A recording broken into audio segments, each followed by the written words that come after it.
तो NEET 2024 exam में अगर आपको 300 या फिर 350 प्लस स्कोर करना है नेक्स्ट 10 to 12 डेज प्रिपरेशन करके, ताकि आप किसी और कोर्स में एडमिशन ले सको, चाहे आपका जितना भी सिलेबस कंप्लीट है 10, 20%, 30%, इतने मार्क्स लाना तभी पॉसिबल हो सकता है जब आप आज से और अभी से सीरियस होकर प्रिपरेशन करना स्टार्ट करते हो, अपना 100% स्टडी में देते हो और इस वीडियो में जो कुछ भी बताया हूँ एज इट इज फॉलो करते हो। सो हेलो दोस्तों, तो क्या हाल चाल।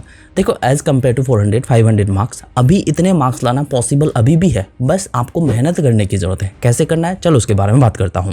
अभी यहाँ पे मैं जितने भी पॉइंट्स आपको समझाऊंगा इंपॉर्टेंट में, आपको अच्छे से समझना और उसको अप्लाई करना बहुत ज़्यादा ज़रूरी है। सबसे पहले ना आपको रेगुलर बेसिस पे 14 घंटे किसी भी हाल में स्टडी करना ही है, जिसमें से आप 7 घंटे लेक्चर के लिए दोगे।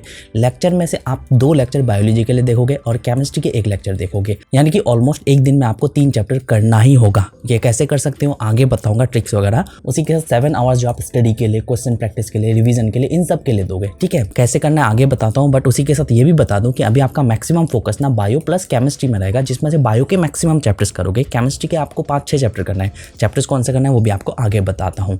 उसके बाद अगर मैं एनसीईआरटी की बात करूँ, एनसीईआरटी आपको 2 to 3 टाइम्स तो रीडिंग मारना ही है, बट ये भी आप फास्टेस्ट वैसे कर सकते हो। ये कैसे करना है आगे बताता हूँ। उससे पहले मैं आपको बता दूं, आपको हाईलाइटेड एनसीईआरटी बुक आपको पढ़ना है। अगर आपके पास हाईलाइटेड एनसीईआरटी बुक नहीं है तो आप टेलीग्राम वगैरह से डाउनलोड कर लो और उसी के अकॉर्डिंग एज इट इज अपने बुक को भी हाईलाइट कर लो, उसी के अकॉर्डिंग आपको पढ़ना है। नेक्स्ट इंपॉर्टेंट टॉपिक्स, देखो मैंने हर एक चैप्टर से रिलेटेड इंपॉर्टेंट टॉपिक्स के बारे में बता रखा है। उन सब टॉपिक्स को ना भी पहले ही आपको क्लियर कर लेना है और उससे रिलेटेड आपको क्वेश्चन प्रैक्टिस कर लेना है, क्योंकि वहां से क्वेश्चन आने के पॉसिबिलिटीज बहुत ज्यादा है। तो सीओर वाले टॉपिक्स को अगर पढ़ लोगे तो वहां से क्वेश्चन आएगा तो आराम से सॉल्व कर पाओगे। उसके बाद पीयूआईक्यूज, देखो पीयूआईक्यूज के जितने भी क्वेश्चंस हैं लास्ट 15 ईयर्स के आपको करना है, उन सब क्वेश्चंस को आपको रीडिंग मारना है। रीडिंग मार के क्वेश्चन को अच्छे से समझना है। 2 to 3 टाइम्स क्वेश्चन को रीडिंग मारोगे और आंसर देख के भी उसको अच्छे से समझोगी। आंसर कैसे हुआ, क्वेश्चन में क्या पूछा गया, आंसर में क्या दिया गया, उसको 2 से 3 बार आपको रीडिंग मार लेना है। उससे आपको काफी ज्यादा बेनिफिट मिलेगा। इसका क्या यूज करना है आगे बताता हूँ। उसके बाद टेस्ट, आपको 10 से 15 मॉक टेस्ट यहाँ पे अटेम्प्ट नहीं करना है। मॉक टेस्ट के क्वेश्चंस को आपको रीडिंग मारना है। अटेम्प्ट भी कर सकते हो बट कैसे करना है आगे बताऊंगा।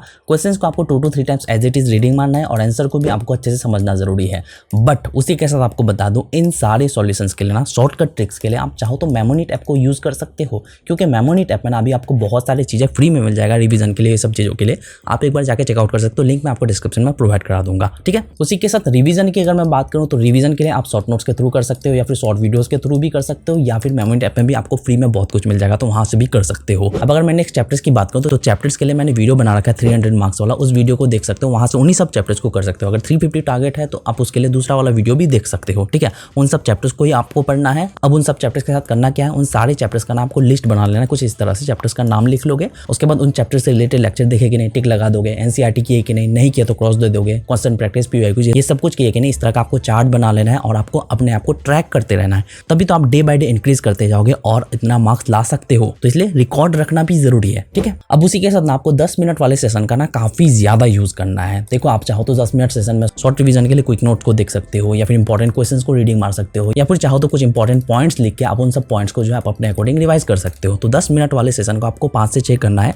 और इसका बहुत ज्यादा यूज करना है। बहुत ज्यादा हेल्प भी मिलेगा, क्योंकि चलते फिरते आप कभी भी यूज कर सकते हो। उसके बाद अगर मैं स्टडी की बात करूँ, अभी अच्छे से समझना जरूरी है। देखो, हर एक चैप्टर के लिए आपको तो लेक्चर देखना ही है, जो कि आप यूट्यूब से देख सकते हो या फिर क्रैश कोर्स से देख सकते हो। बट अगर चाहो तो लेक्चर को 2x स्पीड में भी देख सकते हो। लेक्चर देखने के दौरान आप चाहो तो शॉर्ट नोट्स को भी देख सकते हो, या फिर नोट्स को सामने रख के देख सकते हो, या फिर एनसीईआरटी हाईलाइटेड बुक को भी आप सामने रख के लेक्चर को देख सकते हो। या फिर ये भी कर सकते हो कि एनसीईआरटी को आप पहले ही रीडिंग मार लो, फिर लेक्चर देखो। जैसे आपका ये क्लियर हो जाता है, उसके बाद आप जो है इंपॉर्टेंट क्वेश्चंस को प्रैक्टिस करोगे, जो कि आप यूट्यूब के सीरीज से कर सकते हो। हर एक चैप्टर से रिलेटेड इंपॉर्टेंट क्वेश्चंस आपको मिल जाएगा, उन सबको प्रैक्टिस करना है और उसको 2 टाइम्स करना है, क्योंकि फर्स्ट टाइम आप हो सकता है कि सॉल्व ना कर पाओ, गलती करो। सेकंड टाइम उन्हीं सब क्वेश्चंस को सॉल्व करने की कोशिश करोगे, जो कि आप 2x स्पीड में कर सकते हो, या फिर आप मेमोरीट का भी हेल्प ले सकते हो। अब जैसे ये कर लेते हो, उसके बाद आप रिवीजन करोगे। रिवीजन अगेन आप एनसीईआरटी से कर सकते हो। एनसीईआरटी के मेन की पॉइंट्स आप कर सकते हो, जो सब पॉइंट्स बहुत ज्यादा इंपॉर्टेंट है, तो या फिर हाईलाइटेड पॉइंट्स को पढ़ सकते हो। जैसे आपने रिवाइज कर लिया, उसके बाद आप पीयूआईक्यूज के क्वेश्चंस को सॉल्व करोगे।